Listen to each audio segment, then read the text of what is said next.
faire le tri dans ta vie, c'est choisir de faire de la place pour ce que tu veux vraiment.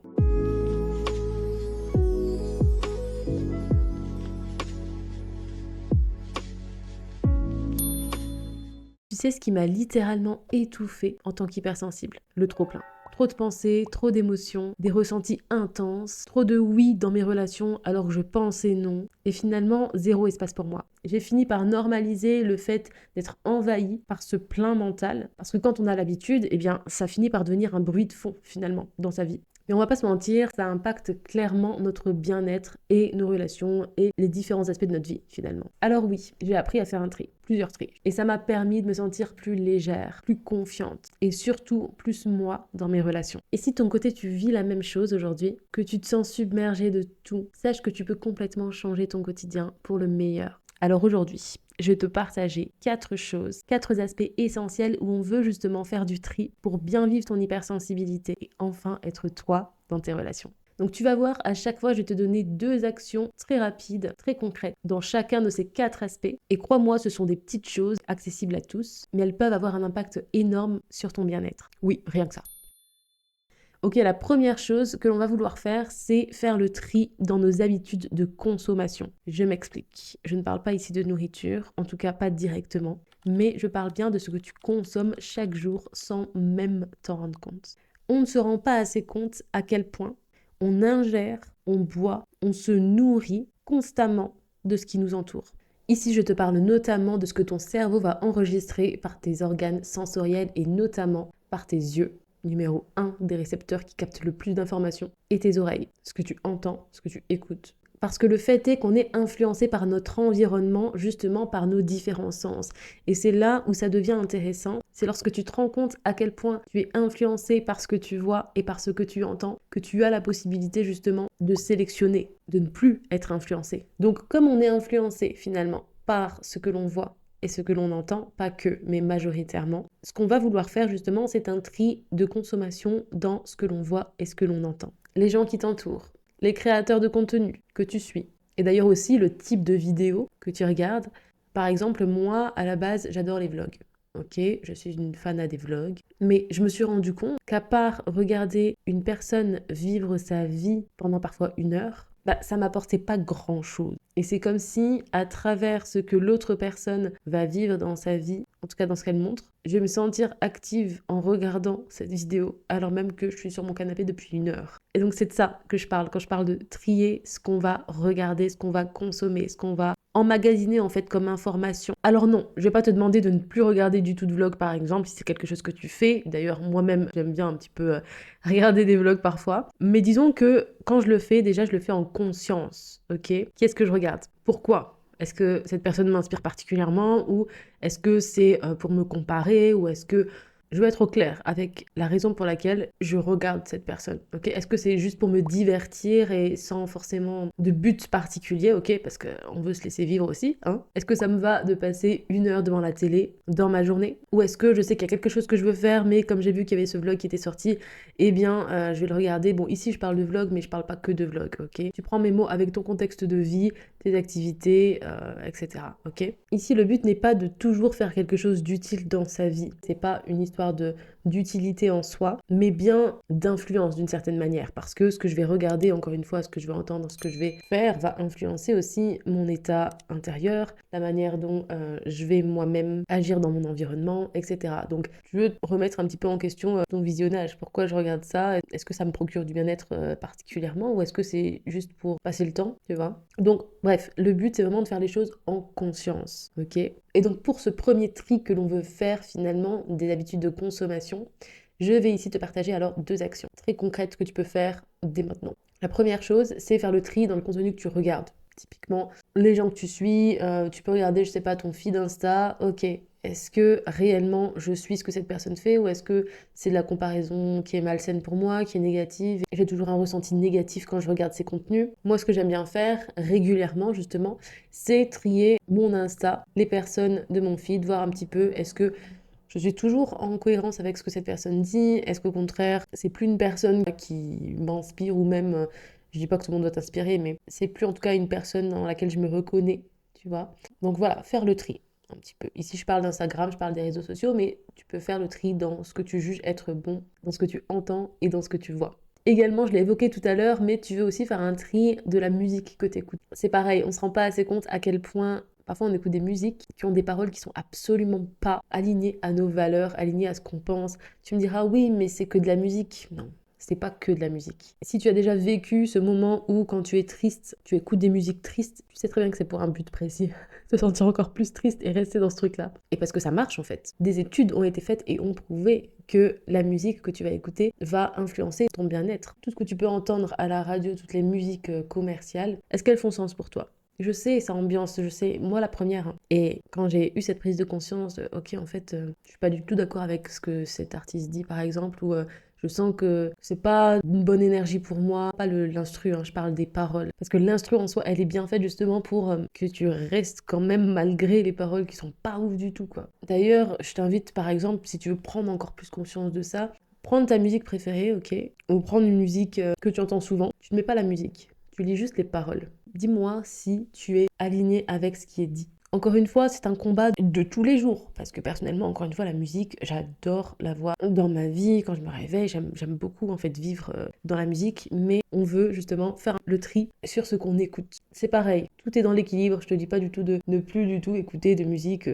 Tu fais ce que tu veux. Hein. Je te propose ici des actions que tu peux appliquer toi-même pour justement vivre dans un bien-être et dans une vie alignée à toi. Maintenant, tu fais bien ce que tu veux. Hein. Ok, deuxième chose, on veut faire le tri dans nos habitudes du quotidien. Parce qu'évidemment, les comportements que je vais avoir au quotidien vont me donner plus ou moins de charge mentale. Ok? Alors, je vais me poser une question.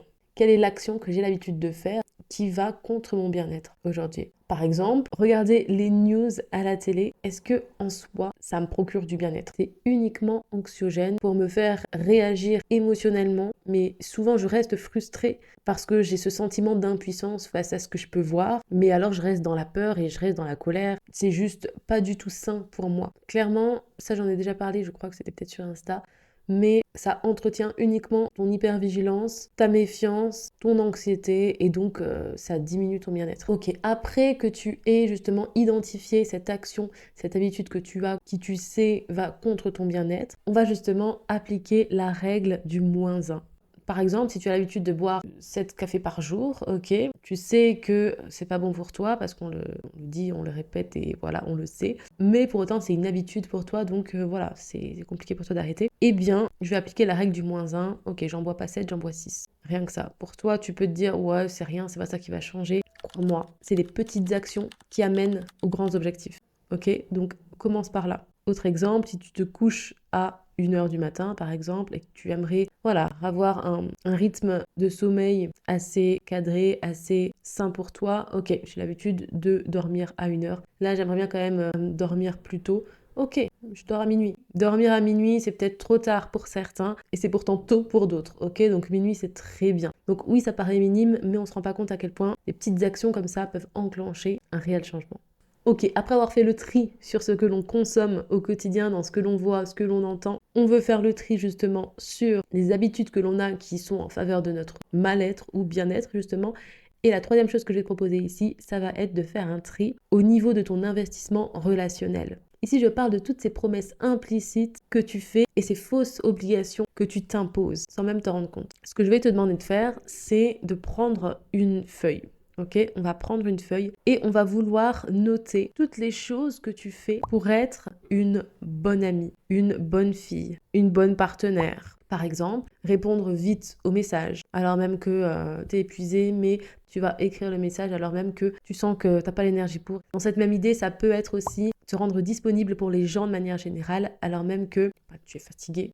Tu es fatigué, tu n'en peux plus, mais tu es là quand même, tu te présentes. Ou bien, ça peut être aussi d'écouter sans limite une personne, alors que tu sais que tu as d'autres choses qui t'attendent derrière. Mais voilà, tu ne vas pas être impoli, alors tu vas continuer à l'écouter, alors même que toi, tu as des choses à gérer, quoi. Donc tu vas faire cette liste-là, et après avoir fait cette liste, justement, on va vouloir surligner en vert toutes ces choses que tu fais et qui te nourrissent réellement, et en rouge celles qui t'épuisent et que tu aimerais arrêter de faire, même si c'est dur, hein. Juste ici, le but, c'est juste d'identifier, ok? Comme je le dis très souvent dans mes vidéos, on prend d'abord conscience des choses, puis après on change. On ne peut pas changer sans prendre conscience de ce qui se passe réellement, ok? Donc Tu veux vraiment identifier les choses qui t'épuisent. Et lorsque tu as fini tout ça, eh bien, tu veux justement t'engager de toi à toi, ok, à tester par exemple une obligation en rouge que je m'impose en moins par semaine, par exemple. Ok, ou cette semaine ou ce mois-ci, je me focus sur cette obligation-là que je m'impose moi-même pour être encore une fois vue comme une bonne partenaire, une bonne fille ou quoi que ce soit. Et je vais me concentrer sur cela justement, je vais travailler cela ce mois-ci.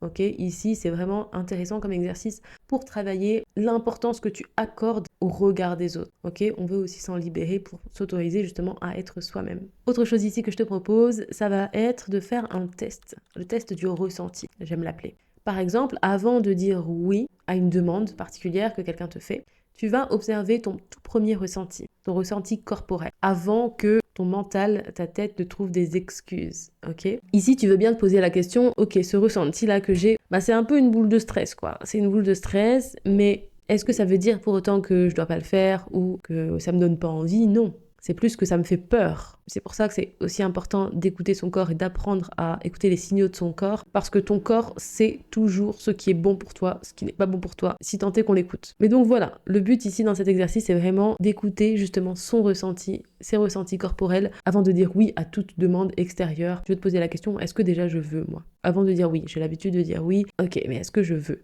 Ok, le quatrième aspect dans lequel on veut faire du tri, c'est au niveau des stimulations sensorielles, ok?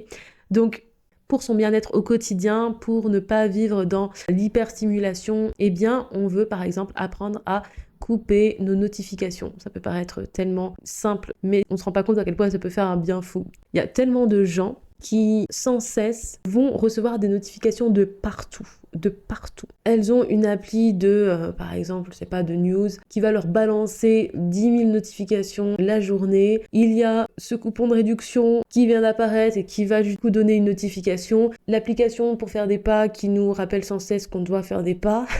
Faites des pas, ok. C'est beaucoup trop déjà pour le cerveau, en fait.